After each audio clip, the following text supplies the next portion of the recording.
All right, welcome everybody. I think it is about time for us to get started.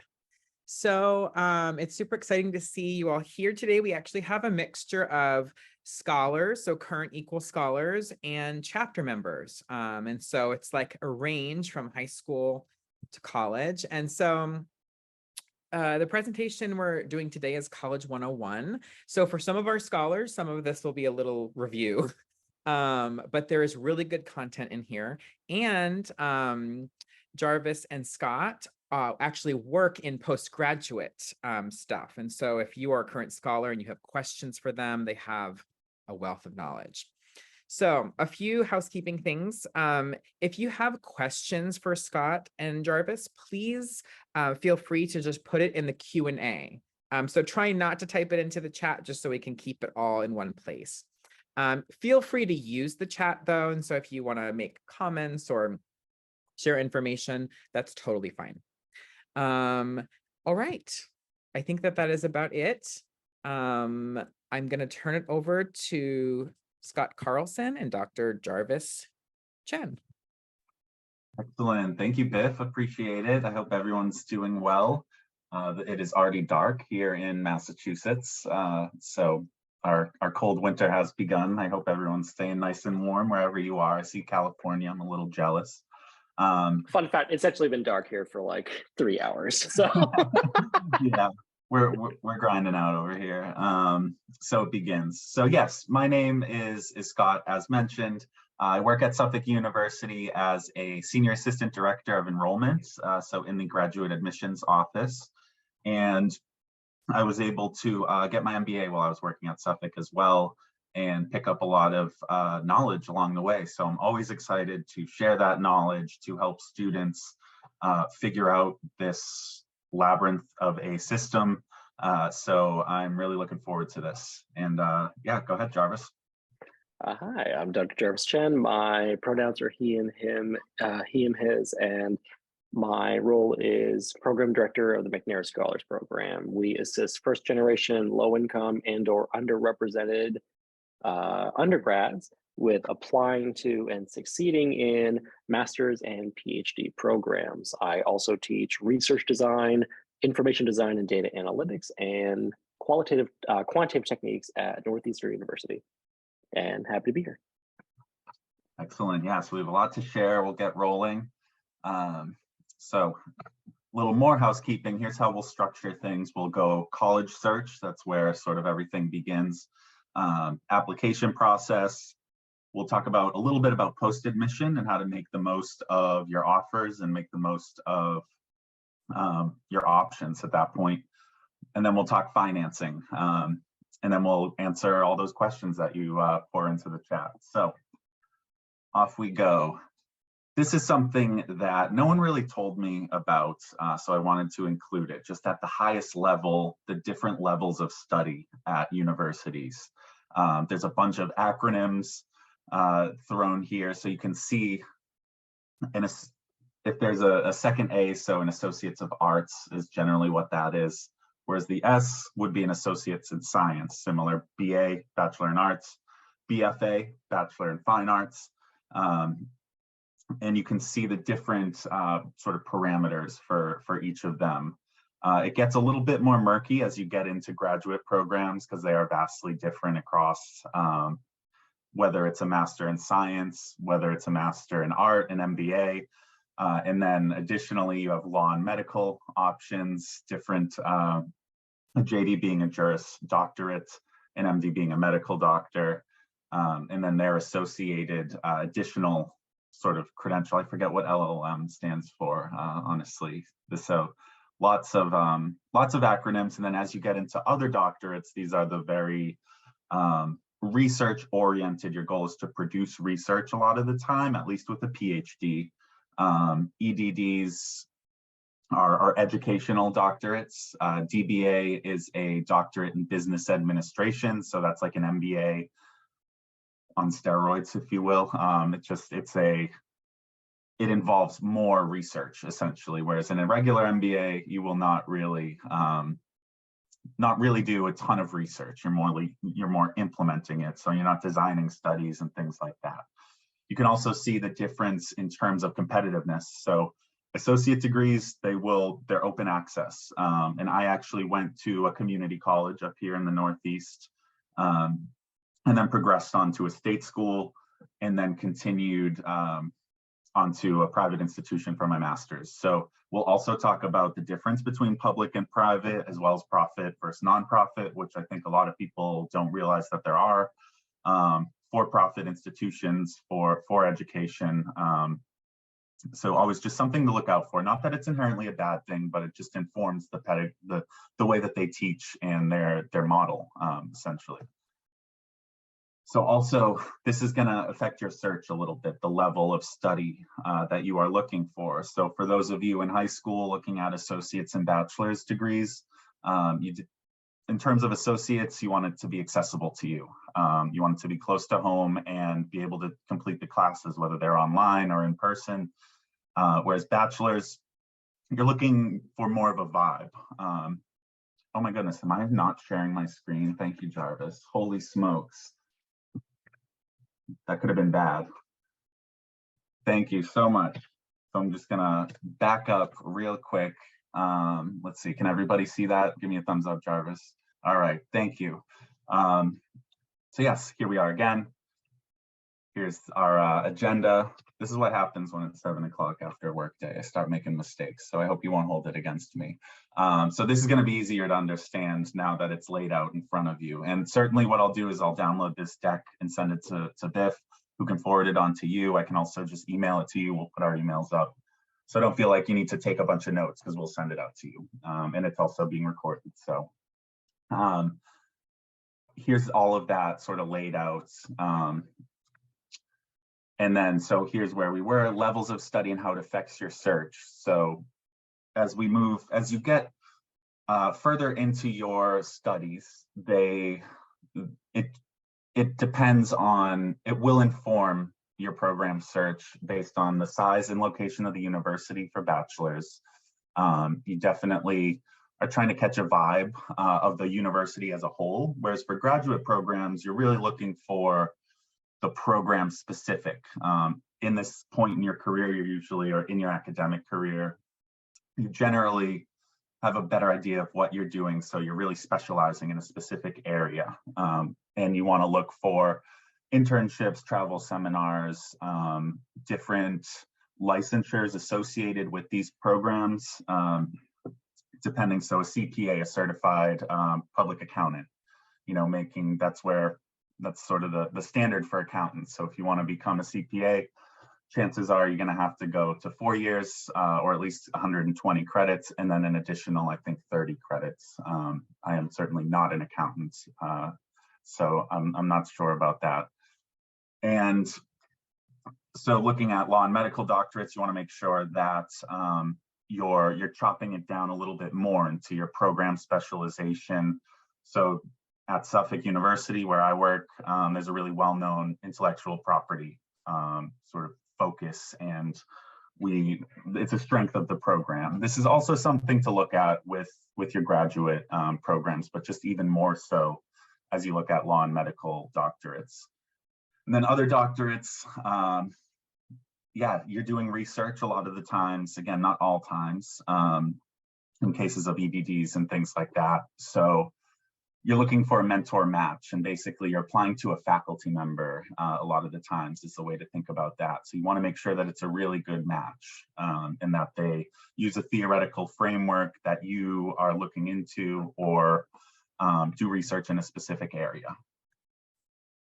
All right, location, this is important. Not just is it close to where you reside, but also is it in the type of setting that you want, because that will also inform the populations that are there.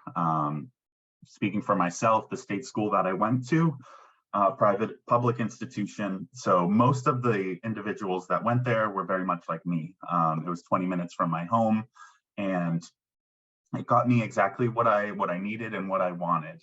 But then going into a downtown Boston school and working and studying there, I began to realize how much more diverse my program was, my faculty, how close internships were, and just the robust sort of offerings that having institutions at your doorstep can provide.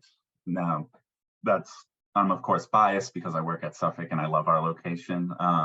But I know I wanted a walled campus out in, the sticks, so to speak, when I went to my bachelor's program.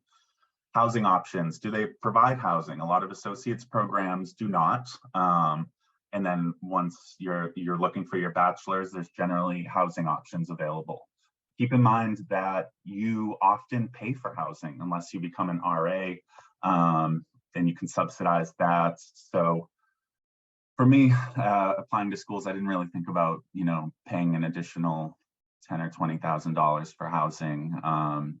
But it's nice to have it available, and definitely there are usually options to subsidize that, if not get it completely free with all of your scholarships, which we'll touch on.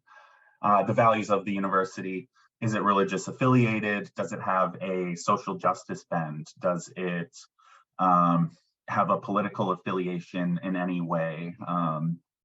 Also, are they, in terms of intellectual rigor, some schools are highly competitive, whereas some are a little bit more collaborative in terms of just how the students, how the faculty and staff orient and treat the students goes a long way in cultivating that type of environment.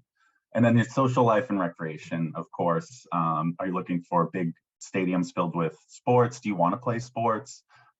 What is the community like on campus in terms of, the values inform this a lot in terms of their values and the groups on campus that are available. There's always a bunch of information on websites about if you have a specific affinity group that you're looking for, and also support programs. So that I think would fit into specialty programs. We have a McNair Scholar program as Jarvis heads up. So if you're looking for specific programs, and that also applies to college strengths from a broad perspective of, do they have a business school? Do they have an engineering school? Do they have a medical school?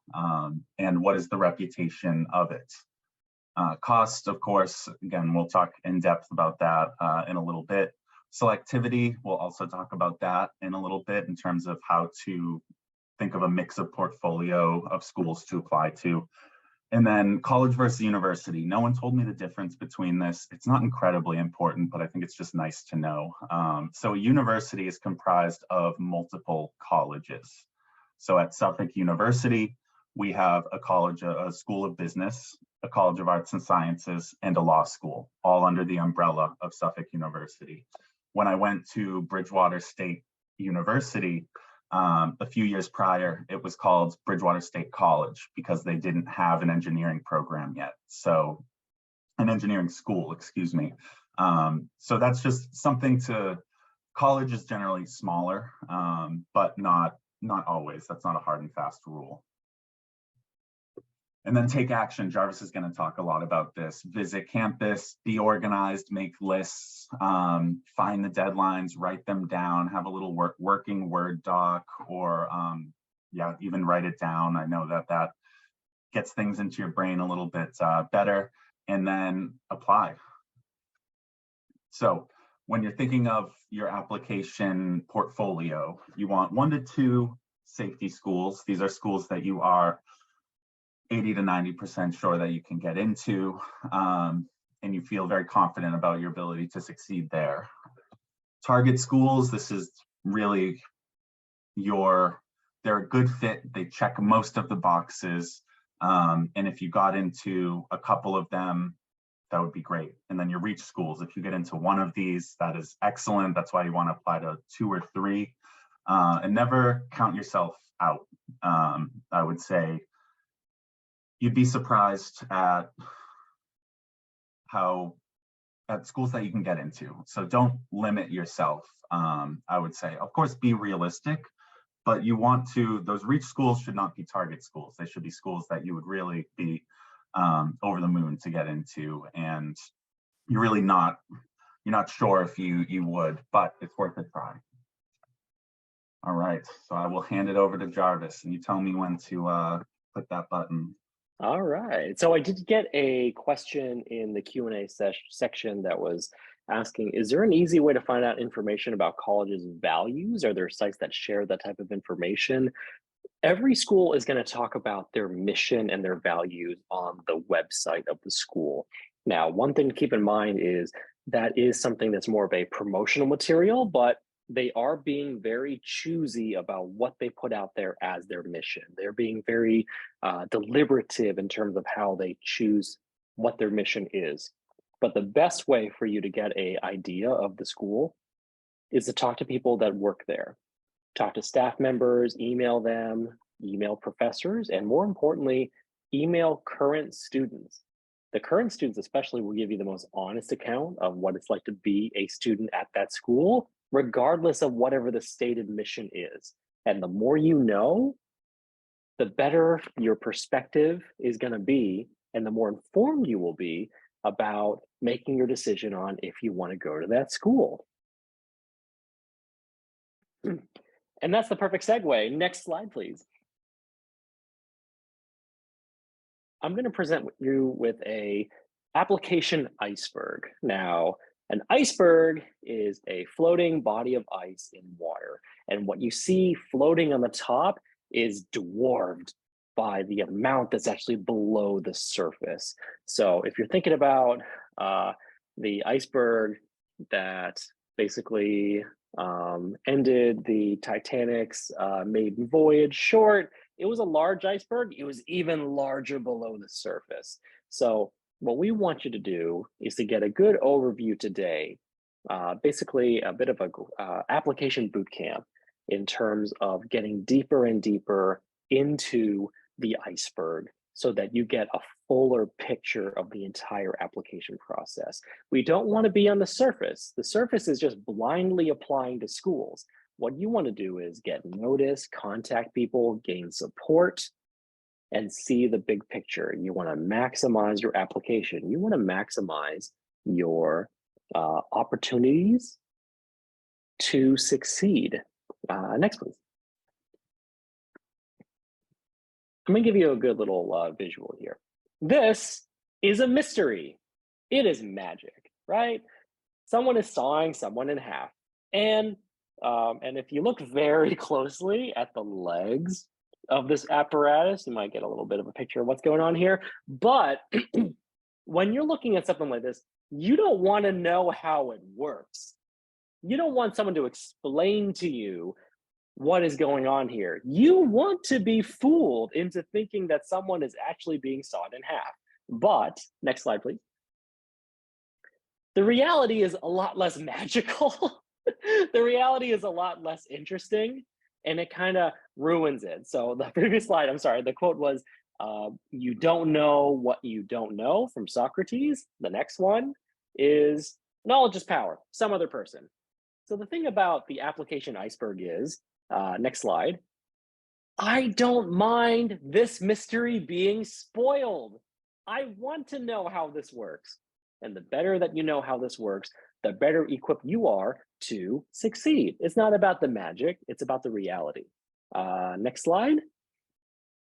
So we're going to be looking at the full iceberg here. Next slide, please. The purpose of this is to empower you with the right tool set, with the right procedures to maximize your application. Next, please. Some truths about the application process. I have a picture of Scooby-Doo up here because Scooby-Doo and his crew, they have a van called the Mystery Machine, and their whole idea is to solve mysteries. There's always something like a haunting or some weird phenomena going on, and they get down to the bottom of it, and they always unmask what is going on. What we learn from Scooby-Doo is that the only monsters in this world are people. But back to the application process. So luck is always a component. The way that admissions works, especially when you're applying to graduate school, is that it's not consistent from one school to another. Even with a common application like you do for undergrad that many institutions accept, it's not always going to be the same. What can ultimately happen is maybe the faculty are going to split up the admissions process.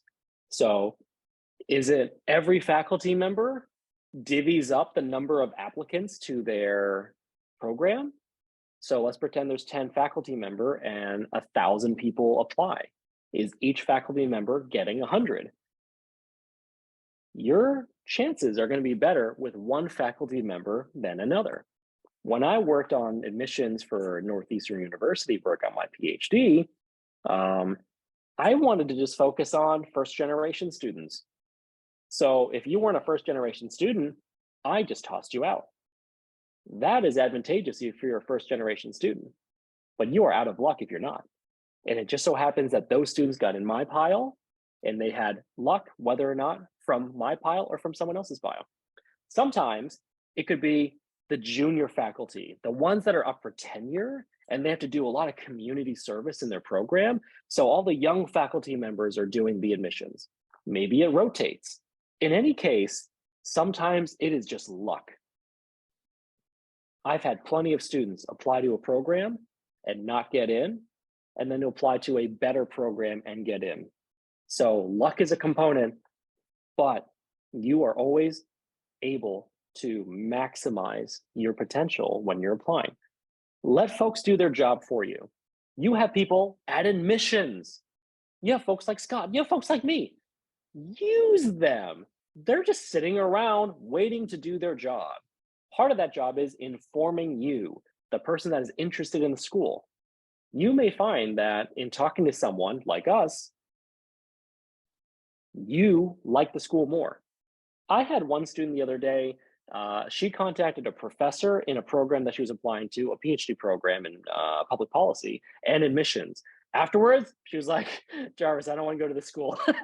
I was like, why? And she's like, their values don't align and I don't think it's going to help me get to where I want to be.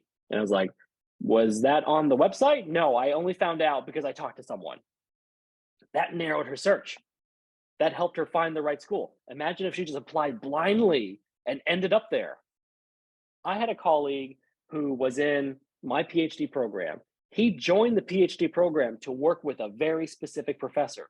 That professor retired the year he joined, and he did not know that because he just like looked at the faculty page. Oh, this professor studies China. I want to work with this professor. Got there, professor was gone, and he had to change his whole idea around. Ultimately, it worked out, but I think he would have preferred to know. So be genuine. They can tell if you're genuine. They don't only care about the hard requirements. There are soft requirements to your application that are not directly stated. It's not just about your academics. It's not just about your GPA, your GRE, or your SAT scores. Be a meddling kid. I have a photo of Scooby-Doo up here because they are all meddling kids. The meddling kid gets noticed.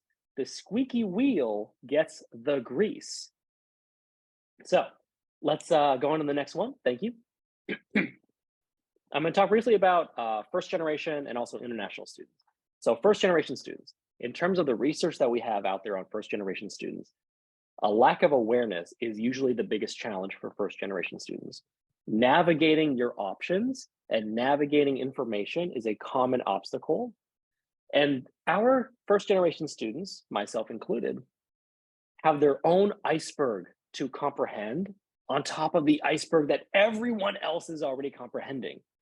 This leads to feelings of being lost without options and or lacking guidance. Next, please. As a first generation student, as any student, don't be afraid to ask questions. There are people out there whose job is to answer your questions. Identify resources and support.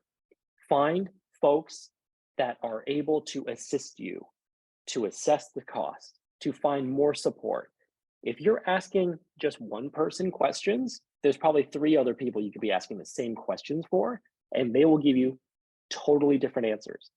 When it comes to, say, asking for funding or support, and you're getting different answers about support, now you have a whole menu of scholarships, fellowships, assistantships that you can choose from that you wouldn't have had if you only asked one person.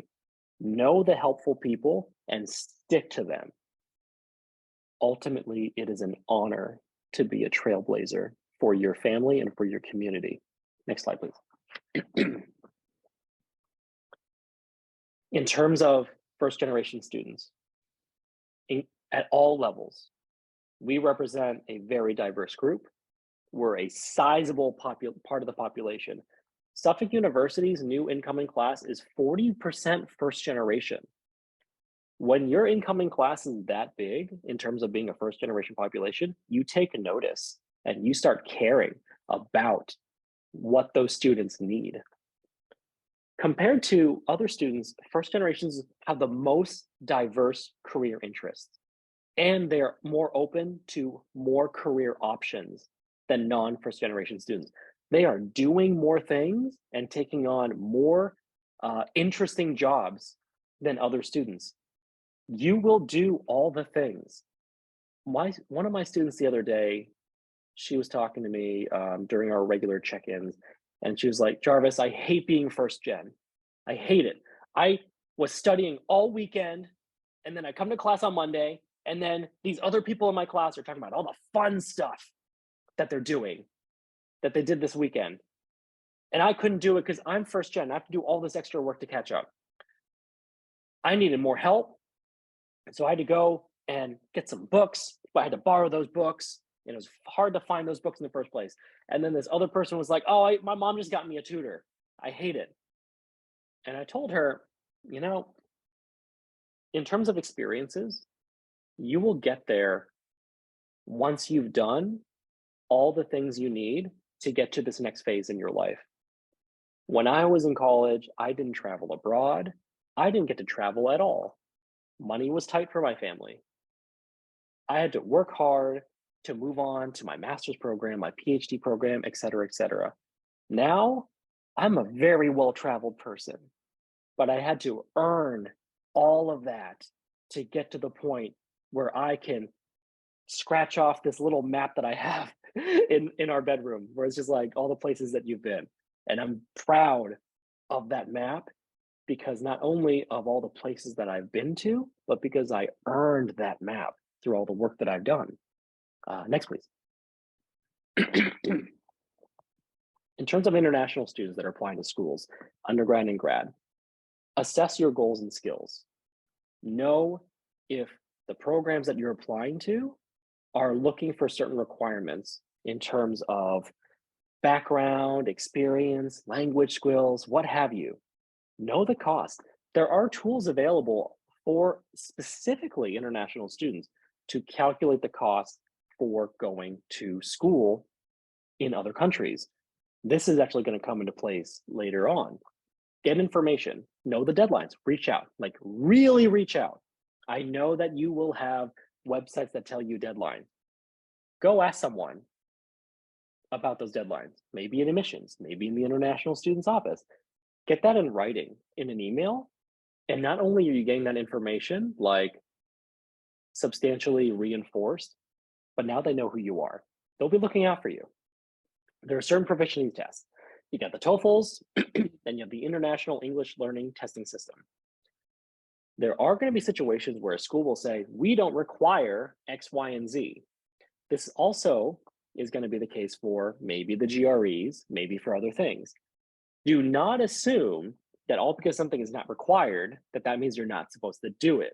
Sometimes schools actually lower the barrier to apply just to say that they're more selective. They're actually making it easier for you to apply so they can reject more people so they look better on the rankings.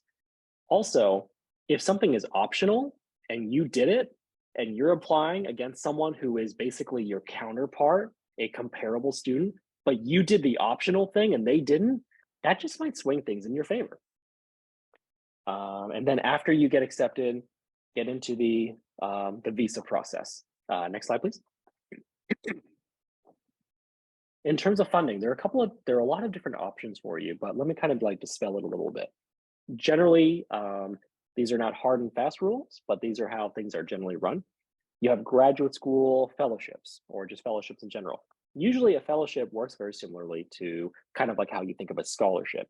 Usually there's no service. It is a lump of money that's given to you. However, there are going to be folks whose job is called a fellow. These are people that are actually working for their money. Then you have assistantships. These are services for money.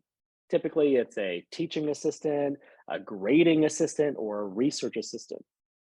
You are working for the university and you're going to get some certain benefits in it. Sometimes it's just money. And then sometimes you're going to want this. Sometimes it's they waive your tuition because you're an employee of the university. That's usually at the full-time level. And then you have scholarships as well. Those are going to vary. Whenever you contact a individual in financial aid, they're always going to say, get loans. Loans are going to be a thing that many students deal with, but loans will have to be paid back. Maximize as many things as you can that you don't have to pay back. And then ultimately you might still need to take a loan, but then the amount of loan that you need is going to be less. In terms of in the United States, you need to file what's called a F1 non-immigrant visa. This is where the costs come in. When you calculate your costs, you need to demonstrate that you have the sufficient funds to pay for the cost of going to school and that you have return plans. Basically, the way that these non-immigrant visas work is that you need to create a commitment, a show of commitment that you'll be going home after completing your studies. You can always go back and reassess and apply for a new visa.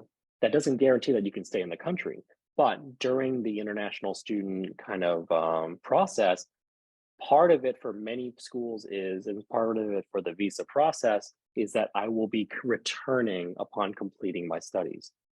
Another thing to keep in mind, and this is not just for international students, but for everybody, is that schools are going to cost differently based upon the sticker price.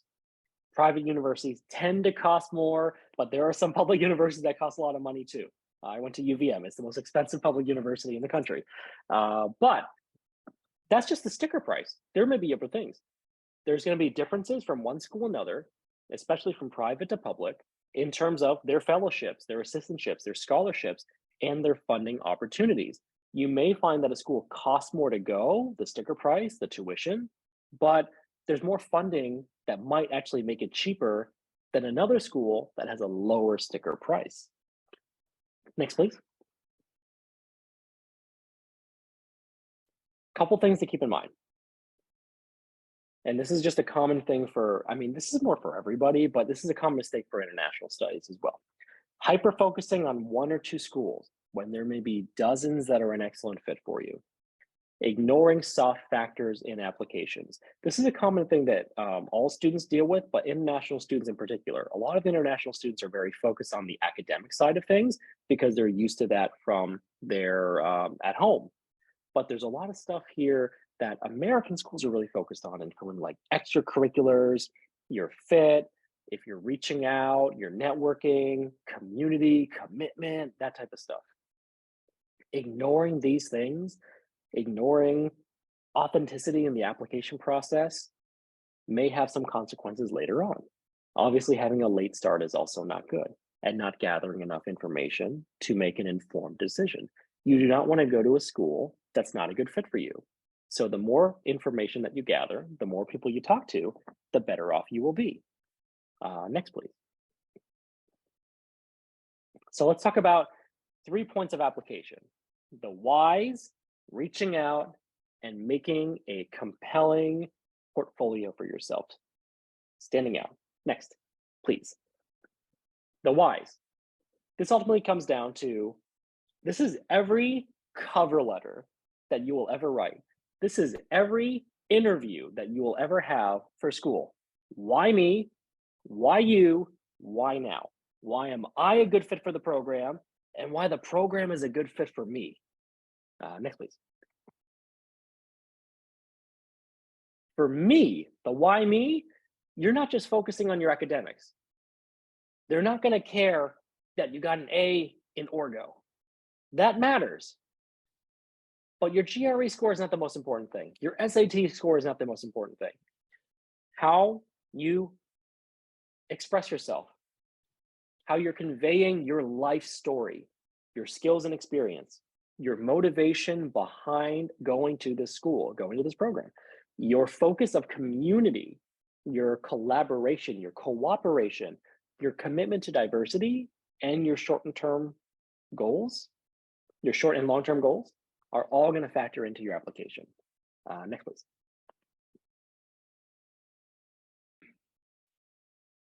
A lot of folks, when they are kind of creating a presentation of themselves, whether it's a cover letter, where it's an interview, it's always like, oh, I did this, I'm so great, yada, yada, yada.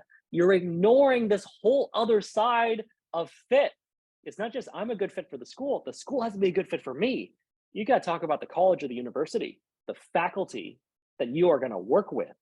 It could be the research interest. That's very common. Obviously, if a faculty member is doing research in something that you're interested in, that's a good fit.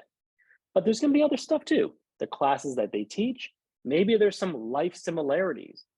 I was attracted to your school because your chair is first generation, just like me.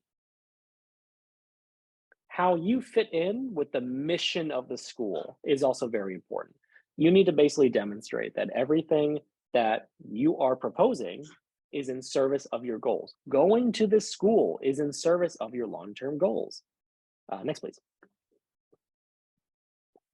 This is where you're reaching out. You want them to know you. You don't want to be a random name that shows up during an application. You actually want them to be looking for your application, waiting for your application. And you do this by reaching out to faculty, to staff, and to students. Next, please. Reaching out to students. Reach out to current undergrad or graduate students in your prospective program. They will give you the most honest perspective of the school. When you go to a school and you do like the preview day or the tour, they're gonna be like, oh, look at this. This is the nicest dorm on campus. Oh, check this out, the gym. We got this new machine that no one uses. They're gonna tell you, oh man, that one dorm they showed you, right? Yeah, I live in this dorm. It looks like, it looks like All Quiet on the Western Front. So they're going to give you insider knowledge. They'll give you knowledge not just about the school, but about the professors. You may want to work with a professor and you're going to talk to a student and reach out to them. You can reach out to them on LinkedIn. Usually, especially for grad programs, a lot of programs will have a list of their grad students on their website. They may tell you like, yeah, you know what? Dr. Johnson, total jerk. You don't want to work with them. And you're like, oh man, I was going to work with Dr. Johnson. This is going to kind of inform my decision. I might reconsider some stuff. Next, please. Reach out to staff. This is really good. Couple of reasons. One, you want them to get to know you. You never know. That faculty member might be on the admissions committee. If not, that faculty member might know someone on the admissions committee. If they like you, they're going to tell the admissions committee about you. When you reach out to them, this is like early on when you're applying. You can even do it now if you're applying right now. Ask them about their research. This is being genuine. Ask them about their research, their experience in the program, and their experience in the college. You don't need to talk too much about yourself. You want to make it about them because eventually they're going to ask you about your research. They're going to ask you about what your goals are. Schedule a time to chat. They'll be helpful in assisting you with gathering information. And then later on, when you write that cover letter, when you're applying to that school, you can just name drop and be like, yeah, you know, I've been chatting with Dr. Chen a little bit over the past year about his research and my research goals. And we both think that I would be an excellent fit for your school. In my correspondence with Dr. Chen, he mentioned, I don't know, this conference that all the PhD students go to every year. I'm looking forward to going to that conference. This stuff is really good to, have on there. Next, please. Staff, admissions, coordinators, secretaries. Admissions folks, they will let you know all the specifics and the details of the entire application process. They will let you know, this is the deadline. No, that is the deadline, really. Or this is the deadline on the website, but if it's a couple of days late, it's okay. They'll let you know about support and funding and the requirements. Department coordinators will also do that. Everything that occurs in a department goes through a department coordinator. That's a staff member that's right in the middle of everything. Um, and then they'll let you know about collaboration, research, dates, et cetera, et cetera. Another person that you might want to get to know is the department secretary. They know everything, and typically they know the gossip about every single faculty member in the program. They may have information to share that no one else is going to share. I'll give you an example. I joined a master's program first. My first semester, they didn't have enough PhD students to teach all the classes that they had needed TAs for. So they needed to pick master's students to be the new TAs, to take up the slack. The department secretary, Barbara Chin, good friend of mine to this very day. You know, I usually see her on her birthday. She said, you should have Jarvis be a TA. He's really nice and he's very smart. They chose me to be the TA that semester. And after that, I loved being a TA so much, I wanted to join the PhD program. I was in a PhD program because I knew the secretary. I'm a doctor today because I knew a secretary. You never know what kind of wonderful, important people you're going to meet. So treat everyone with respect and see where that takes you. Next, please.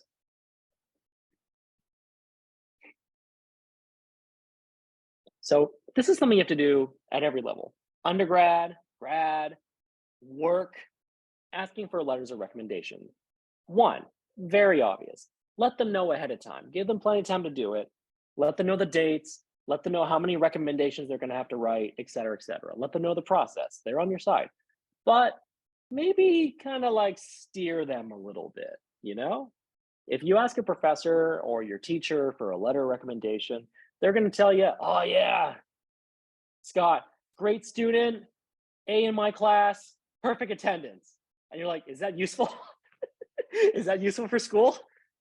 So you could leave them a little bit. You can just be like, hey, you know, I would love it if you could be my recommender and if you could speak to my personality and my potential as a researcher, as a scientist, as an advocate, if you want to go into law or social work, as a future colleague.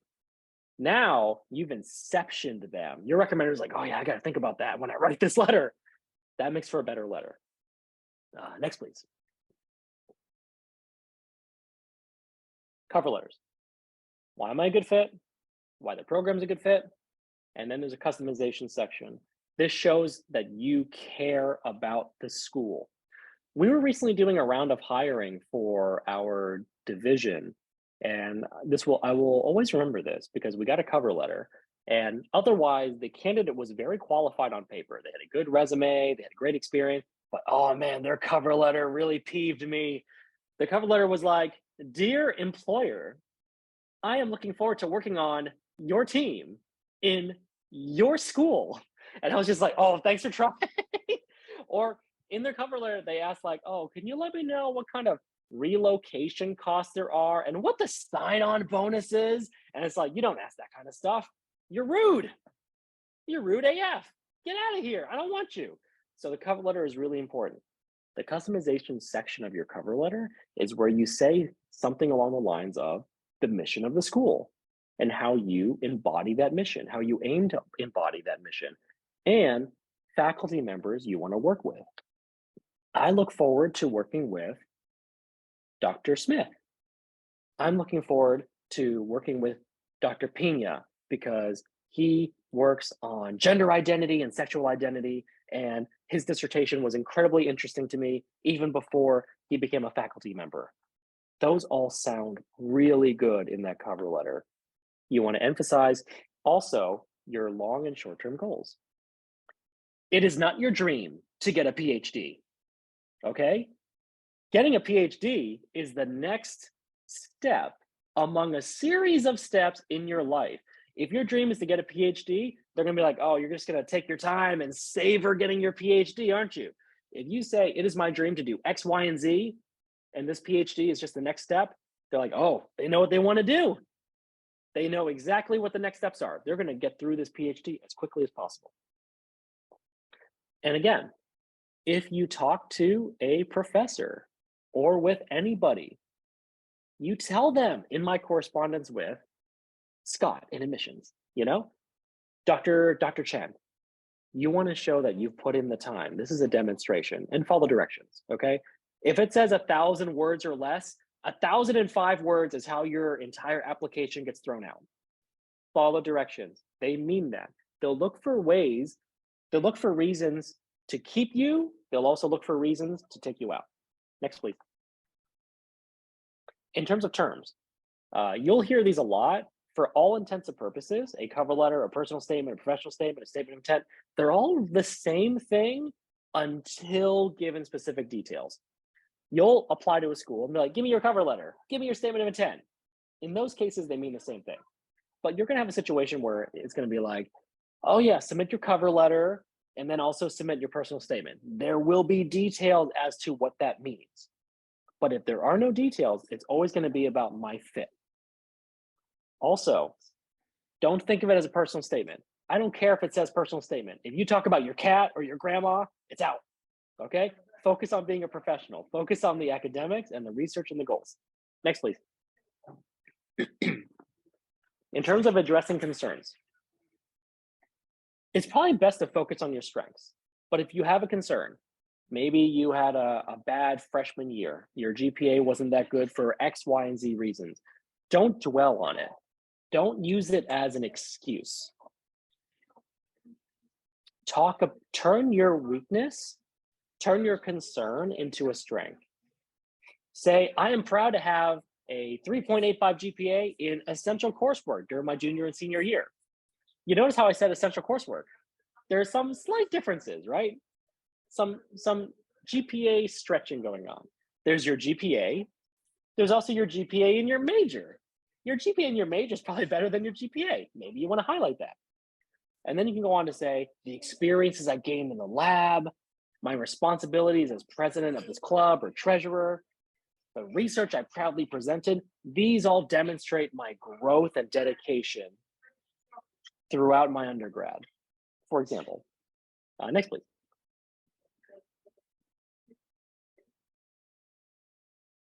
If you are concerned about something like your standardized test score, your SAT or your GREs, you can address it. You can talk about how maybe you didn't grow up in an English-speaking household and there are some very non-scientific references that were kind of vague to you. You can talk about how your academic career has all this extensive experience that the GRE or SAT does not measure. You could even take knocks at the GRE. Perhaps I'm too deliberative of a thinker. And I believe that these types of tests, they tend to favor quick and maybe careless answers. But I'm a very deliberative thinker. Now, you put the test in question. Next, please. Turn it into a strength. I believe my GPA in my field, my strong recommendations, my experiential experiences, my research project, please see writing sample attached, are all better indicators of the kind of work I'll be doing in your program. You sound like a badass. You've earned that with all the work that you've done. Don't let a concern prevent you from presenting yourself in your best light. Next, please. So I hope that, in the short time that we have here, that you're able to kind of take a look at this iceberg and get deeper in and get a bigger picture. Next. Because when something's a mystery, it's scary. You don't understand it. It's frightening, it's terrifying. Next. But once you get down to the bottom of it, it's really not that scary. And you realize maybe you didn't have anything to be worried about. Next, please. So remember, whatever may be going on, chat with Biff. Reach out to us. Reach out to people who are in your support system. They are here to help. They care about your success, and they believe in you. Next, please. And back to Scott. Awesome. Thank you, Dr. Chen. I even learned quite a bit with that, which is great. So thank you for that. Excellent. So you've got your admission to a healthy mix of schools, and you'll get admission. If nothing else, you'll go to a community college, save yourself a bunch of money because it's open access, and you'll transfer those credits right in. So this is where we get into the fun. Weighing your options and making decisions. Can this be stressful? Absolutely. It's always stressful. I remember being incredibly stressed, especially looking at undergrad institutions. Luckily, things were made easier by being denied from the majority of them. So it was a nice, easy, I had a lot of reach schools.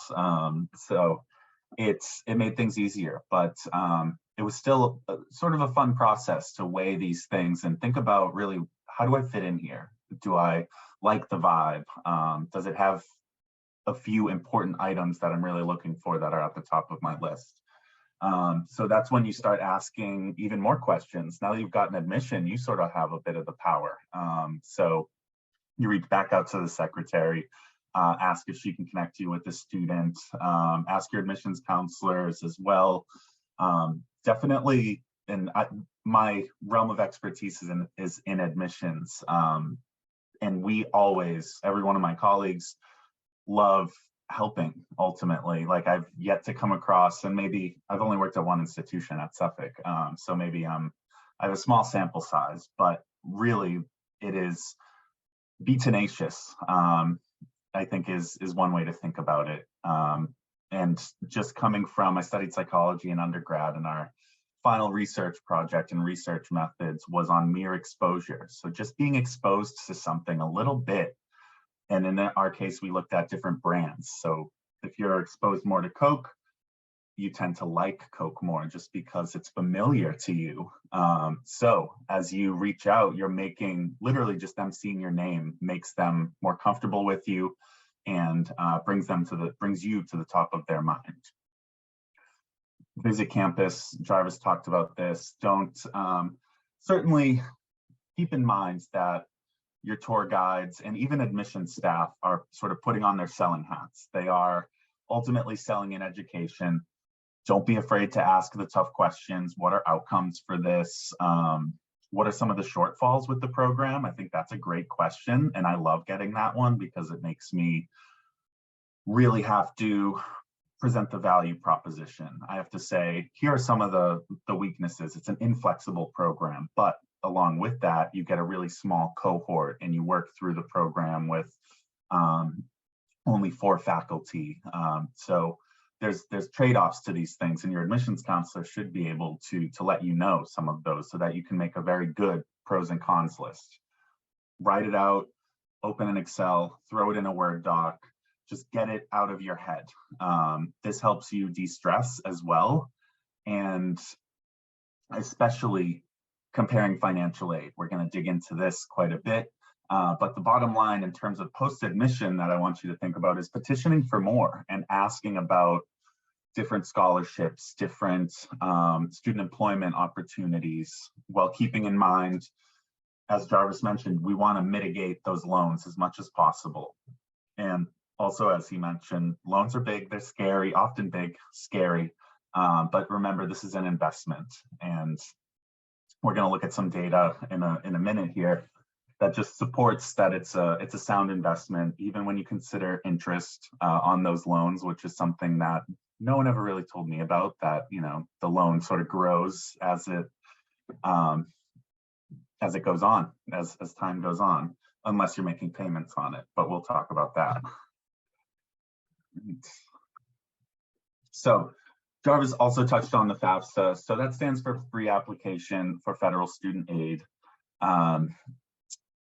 Both the student and the parent must create one of these usernames. We're gonna talk about what if you wanna sort of fund it on your own, or you don't have a guardian or a parent that can do that for you. There's also a bunch of materials required to submit it. It's an annoying form, frankly. It's gotten a lot better over the years. I will say this, when I went to college, I think it was close to 60 questions. That I think they've gotten it down to maybe 30 at this point.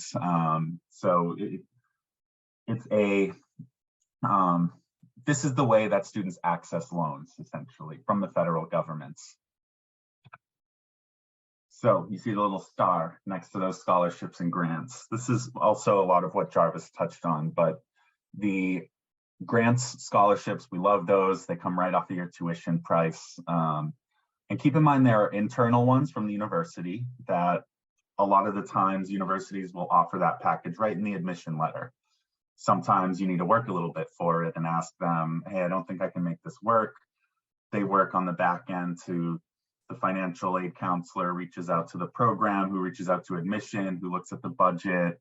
They talk about how bad they want you. And then this is when as well, just your name being at the top of their brain can really make an impact and say, you know what, I got a really good, they've been tenacious.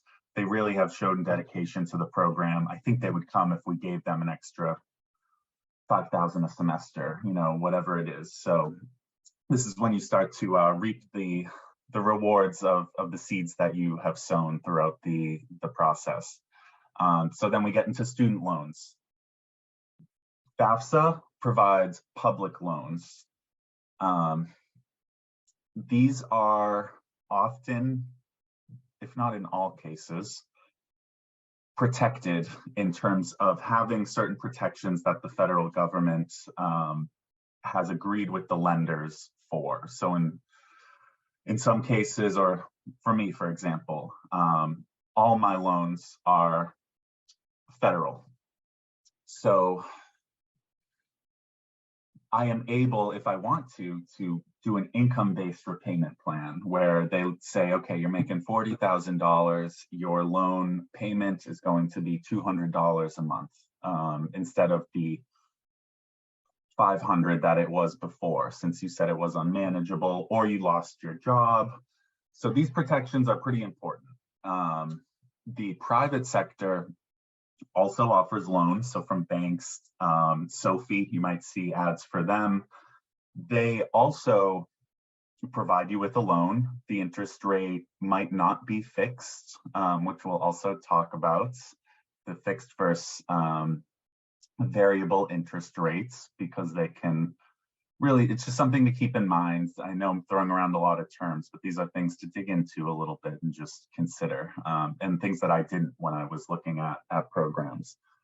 But for most students, FAFSA will be what's providing a lot of the loans ultimately, and ideally you will qualify for them. And if not, we're also going to talk about that in a minute. So federal work study, basically you got to earn this money. It's in some cases it's a guaranteed bucket of money, or in most cases, and you work a few hours on campus. In our case, it's 10 to 12 in our office. And it ends up being, I think, $3,200 a semester, so about $1,000 a month, something like that. So keep that in mind as you're thinking about living expenses as well. There is a benefit to having the cash flow as opposed to taking that money and putting it right towards your loan, which also definitely has its benefits. But I know in my case, I needed some gas money for rent, things like that. So speaking of FAFSA, Section 2 right here, this is going to be of particular interest to this population. So by checking this box, you are essentially indicating that you are independent. And this means that the government does not need the tax returns, the social security number of your parents. Essentially, the loan load is going to be on you. And that is generally the case anyways, ultimately. But in this, it mitigates the paperwork that's required of you to collect. But in some ways, it also adds a few layers. So one of those layers, actually, I'm going to come back to this, is qualifying to check this box. So if you are under 24, which I imagine a lot of this group is, and you are experiencing homelessness on or after the first of the year for whichever FAFSA you are filing, in any one of these, and you are not in the custody of your parents or guardians, then you would qualify for that unaccompanied homeless youth in terms of the FAFSA. So looking back at the deadlines, there are, I think the big one to keep in mind is March 1st. And these are deadlines that your financial aid counselor will know like the back of their hand. It'll probably be plastered on the financial aid website. But your financial aid counselor is also going to be the best person to work through a lot of these financing questions with. They may not always have the best news, but they will always have the correct news. A lot of the times when I'm talking with students as an admissions counselor, I can talk in broad generalities, but I don't have the student's FAFSA and the student, well, in often cases, I do have the scholarship information, but what your financial aid counselor does is merge those two and provide you with other options such as student employment, private loans. A lot of the time international students are required to do those. So just something else to throw into the Word document, the Excel, whatever it is. All right, so this is another one of the layers if you are currently unhoused. To complete your FAFSA, you'll need one of three people to determine your status and basically validate that you are an unaccompanied homeless youth. Biff mentioned they definitely can help find those folks, and multiple members of E-Equal are McKinney-Vento liaisons or know them. So shelters as well, and your financial aid administrator. So this is another time where your financial aid counselor, administrator, I imagine in each office there is a McKinney-Vento liaison in the financial aid office that can really, they specialize in this and can help you.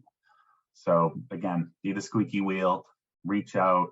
I know for me, when I've had a lot of interactions with students and they finally get in, they finally get to campus, it just makes my day. Like, it's really, as opposed to someone who I emailed with once, I read their application, they got admitted, I see them, like it is a qualitative, it makes a difference, a noticeable difference. So in terms of financing your education, how are universities funded? This is something else that no one told me. So private universities, specifically nonprofit private universities, which are the vast majority of private institutions. Think about University of Phoenix is for-profit. Thinking of another one, Holt International Business School in Boston is a for-profit institution. So what that denotes is that they have shareholders that often want returns on their investment. That can impact the way that the school orients to their students. In our case, at a private nonprofit institution, we are not looking to make money off of our students. We're looking to keep the lights on and provide a good program for the students. Now, Jarvis mentioned this, the sticker price is usually higher at private universities. However, they tend to be able to offer more robust aid packages. They might have a big endowment. They might have more flexibility with the funds that they have in their endowments because they are not a public institution beholden to certain state or federal laws. So this is an important factor. Now, in terms of naming vernacular, it can be pretty tricky to figure out if an institution is private or if it's public. So we're looking at private universities. You see University of Pennsylvania on there. Very strange that it is not a state university. Usually if it's University of, it tends to be a state school. As you can see, the SUNY system, State Universities of New York, University of Ohio, Pennsylvania State. If it has state in the name, that's a good tell that it's a public institution and it receives funding from the state. So it is supported by tax money, tax revenue, and federal grants. And a lot of those schools, the sticker price is lower, but you get your final package and you look at your direct costs. So what am I actually paying after all is said and done? What am I paying for the year? It can often be lower at those private institutions because they just have more robust offerings and maybe a more robust endowment and are able to put it to work for you. So submit the FAFSA as early as possible. Don't wait for a decision. Have it sent that you have the option to send it to multiple schools that you apply to. So do that as early as possible. Include your social security number for faster notification. If you don't have a social security number, we're going to talk about that in a minute as well. Review your aid packages carefully. This is another time where you make, instead of a pros cons list, it is you're just laying out the costs sort of next to each other and figuring out what your direct costs or what your bottom line cost is going to be, or out of pocket is another way that they frame it. And use your financial aid officer. Always, always. Again, they are paid and generally love to help students. So here's an example of what a offer would essentially look like. You got admission. They said, we're also going to give you University Achievement Grant. Good job being a good student. You're also going to get a Pell Grant because you are a lower income student. You qualified for a Massachusetts grant for one reason or another. And then you also got a trustee scholarship. So we're a private university. I imagine the trustee scholarship might be some specific. A lot of schools also, I know we have like scholarships for first-gen students, and these are all the questions that you can ask in terms of, does the university support first-gen? Does the university support different communities or identity groups that you relate with? Loans, so you see the loans section. These are what must be repaid with interest. They will not show the interest because it accrues over time. So this is just going to be what's called the principal. This is just the lump that you originally took out. And we'll get more into that in a minute.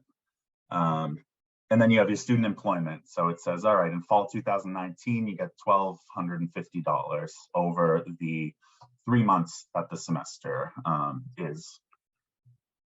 So you add all that up, you say, wow, I got $15,000 in aid each semester. And then you look at how much tuition and fees are, what your room and board's going to be. This is, every school probably lays this out, or it might look a little bit different, which is, of course, half the fun and very annoying, is discerning what the heck is going on with these numbers. But ultimately, there will be, usually in bold letters, here's your estimated annual balance. So what you would owe each year in those direct costs. You can see here, room and board, $16,000 for the year. So that's a pretty big chunk after the, but then the aid makes up for, how much did we get in aid? $15,000. So basically might be a little bit of a wash in that case. Now, you do not have a social security number. So undocumented students, including DACA students, not eligible for federal student aid. However, this is different than state laws, and actually I believe just 9 colleges, as I was doing research, and don't quote me, not a lawyer, this is not my area of expertise, but most states they don't prohibit, have no prohibitations on that. In some states also, you are able to receive in-state tuition. So when we're talking about state schools, or rather public schools, those also have a rate for in-state students and out of state, because their goal is to provide a service to the students in the state. So that is why the cost is often lower for state schools if you are an in-state student. So you may very well qualify for that in-state tuition, even though you don't have a social security or are otherwise undocumented. So as mentioned, it is required to complete the FAFSA. However, if you are a DACA student with a social security number, you can complete the FAFSA form. As mentioned, as an unaccompanied homeless youth, you do not have, your parents do not play a factor here. So if your parents are undocumented, that is also not necessarily your concern at this point, because it is your social security number, or in this case, DACA status. All right, so let's get into fixed rate versus variable interest rates. What the heck am I talking about? Fixed rate, the government, these are often the public loans, and one of the protections that they give you, they say it's going to be a 5% interest rate for 10 years. And you can take that to the bank. You can make sure that you can budget accordingly. It's not going to change around month to month or year to year. Variable, the same things happen with mortgages, so home loans. You probably, I don't know, maybe I'm just in this world too much, but there might recently interest rates for mortgages have gone up quite a few points. And by a point, I mean percentage point. This can impact the cost of the loan quite a bit. So it's something to keep in mind. As you look at private lenders, sometimes they have 8, 9% interest rates, which basically takes a 9% of $100. So it takes $9 if your loan's 100, starts at 100, it takes $9 and adds it, and then takes 9% of $109 the next month. So this is all to say it can snowball, essentially interest snowballs. Subsidized versus unsubsidized. Subsidized loans, similar situation. Public loans are often subsidized, at least for while you are in college. So they don't start accruing that interest and you don't have additional costs otherwise. And then unsubsidized loans, once you take it out, it's taking that $9 of the 100, and it is for 4 years or however much longer you have until you finish. And then they generally give you a grace period of, I believe, a year. I'm trying to remember. It's been a while since I graduated undergrad, but I think they give you a grace period of a year before your loans start. It might be 6 or 9 months, actually, as I'm thinking about it.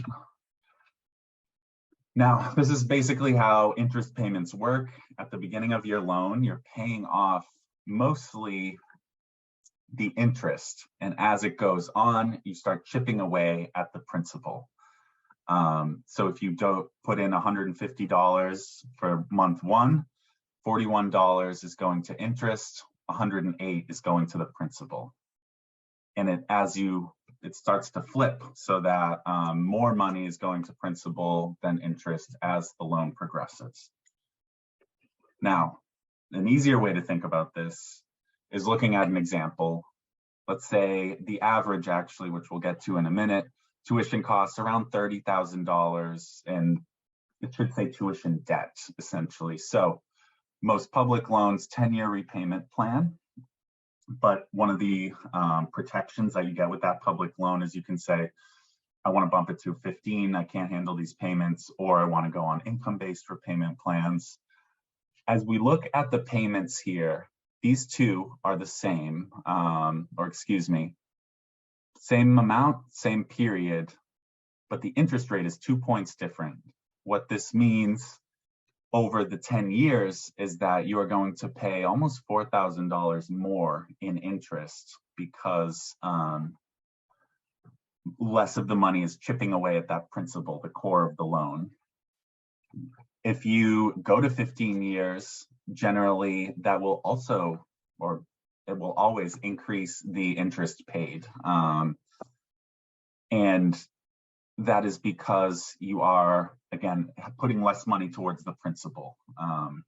These are all a little confusing. It took me a while to get a handle on this. So again, email me with any questions related to this. Although I'm not a financial aid counselor, these are just some things that were helpful. So why would you do this? Why would you sign up for all this debt after, hearing about how interest accrues, and not only am I paying $30,000, but I might pay $10,000 more in just the fact that the bank has my money or my future money in many cases.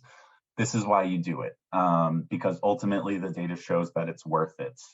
So looking at medium usual weekly earnings, as you go up, once you reach the bachelor's level, you're making above the average, and all these numbers are very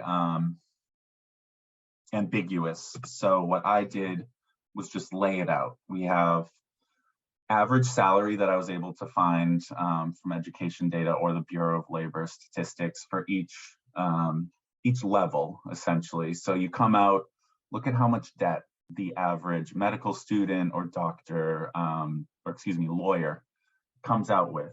It is wildly expensive. Look at how much interest they would end up paying on a 10-year loan. Their total investment is going to be over $300,000 on average. However, look at their lifetime earnings. It is ultimately very worth it. Their return on investment, you take the principal, you take the capital, the principal, you take the interest, which usually people don't, and that's what's scary. Even when you do that, it's still wildly a good investment overall. Looking at bachelor's lifetime earnings, actually, I believe on the next slide, here we go. These are lifetime earnings per level, essentially. So this little investment down here, you can see those medical students and those lawyers, they take out quite a bit of loans, but their investment is ultimately worth it. I tell people, you are not getting a degree for year 1 or 2 after you have graduated. You're getting it, you're going to be working 40 or 50 years, and you want to enjoy that, and you want to make it worth it. You want to have a seat at the table. You don't just want to be taking orders, and education is the way to do that. It also gives you just more cash flow coming through the pipe that you can put towards your retirement, that you can put towards your student loans, that you can put towards other investments like a home. So that is,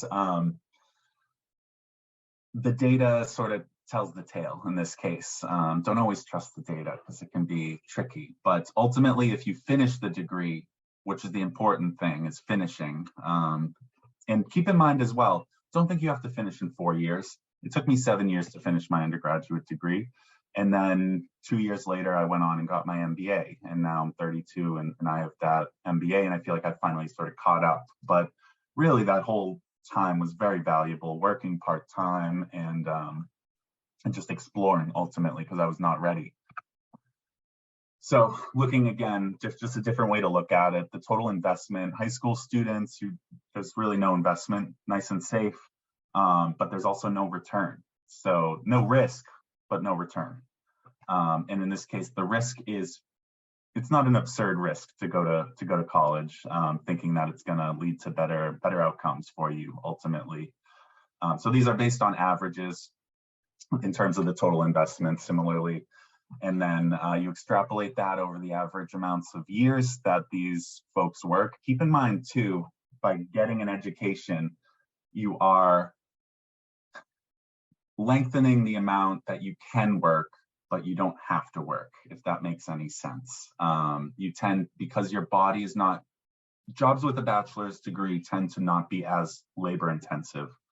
So you can work for longer.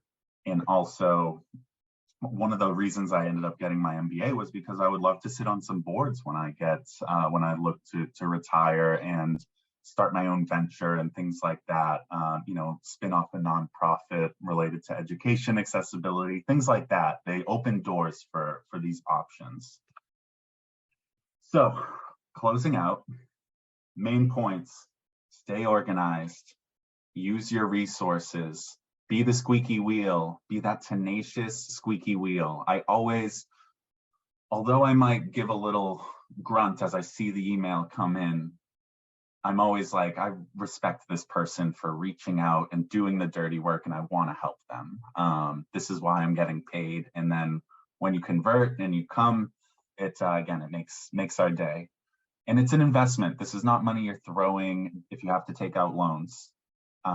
This isn't money you're throwing in the trash. It's literally an investment that, as you can see, has pretty good returns.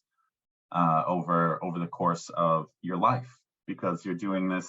It raises your ceiling as you progress through the workforce. And of course, Ben Franklin, I really like this quote: investment in knowledge pays the best interest. So we just talked a lot about interest. You're gonna get clarity, you'll gain confidence, you will open doors that otherwise wouldn't be there. And ultimately, you got this. If I can do it, you can do it. If Jarvis can do it, get a PhD as a first-gen student, you can do this as well. So write down our email addresses. We threw a lot of information at you. This is all very complex and confusing. So I hope we were able to pull back the curtain a little bit.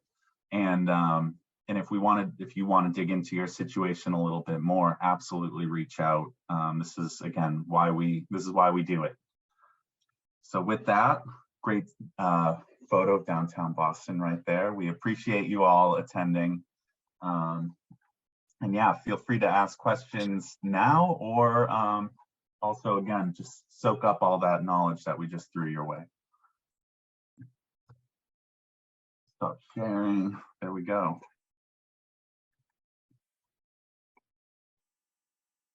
If you're muted.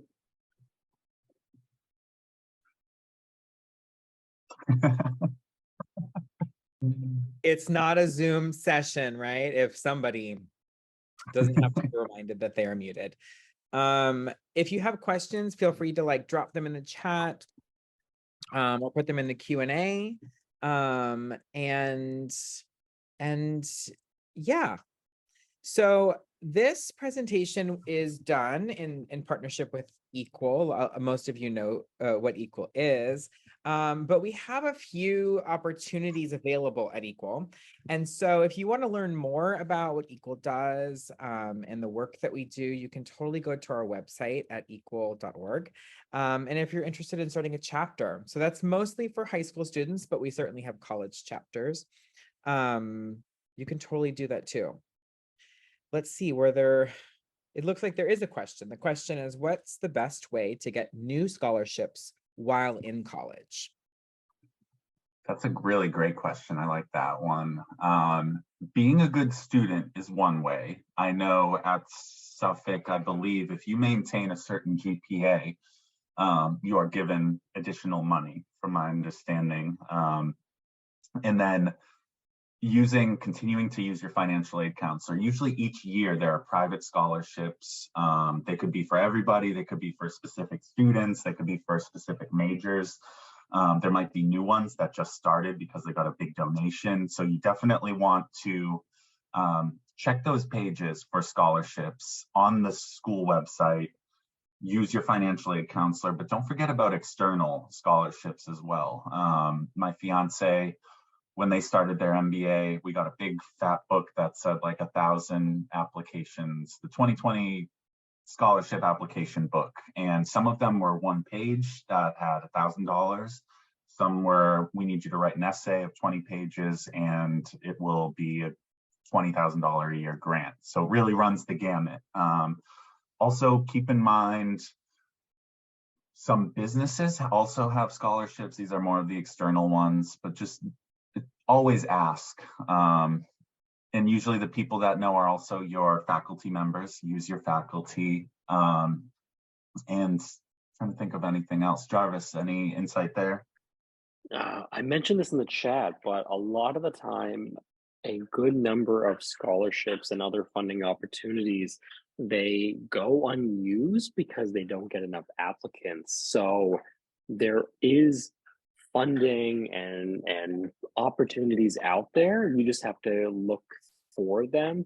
There is no kind of central area for you to find scholarships. If you do scholarship searches, there's probably more than a couple of dozen different websites, and you could do it based upon maybe your field, and you also look at it based upon where you are in terms of your academic career.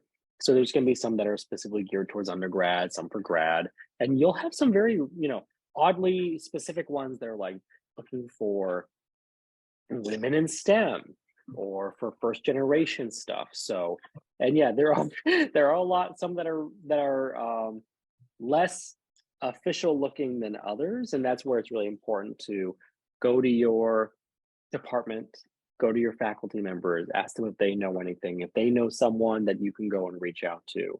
Always think of this as like multiple degrees of separation. You want to be able to branch out and get more information.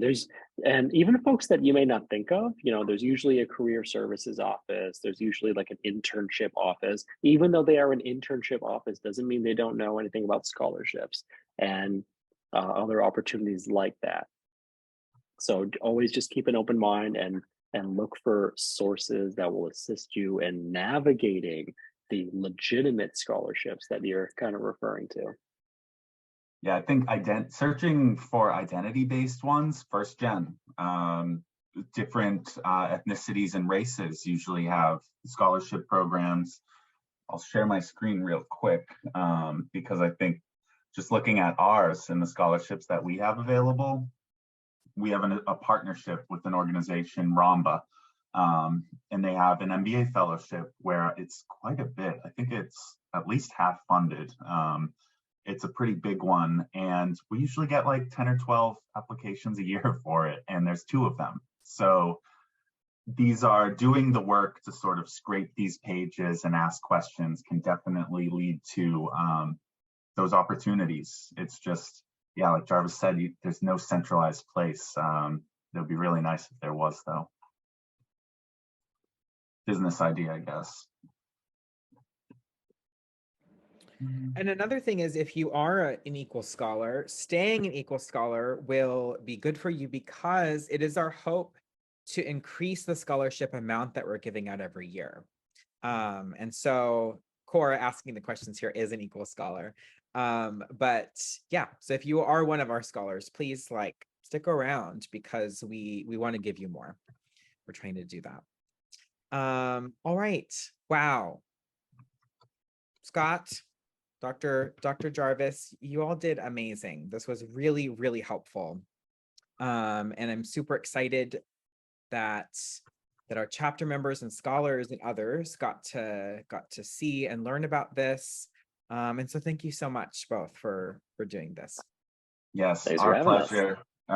Really, this is the best part of my job, is helping students. This is why I do it.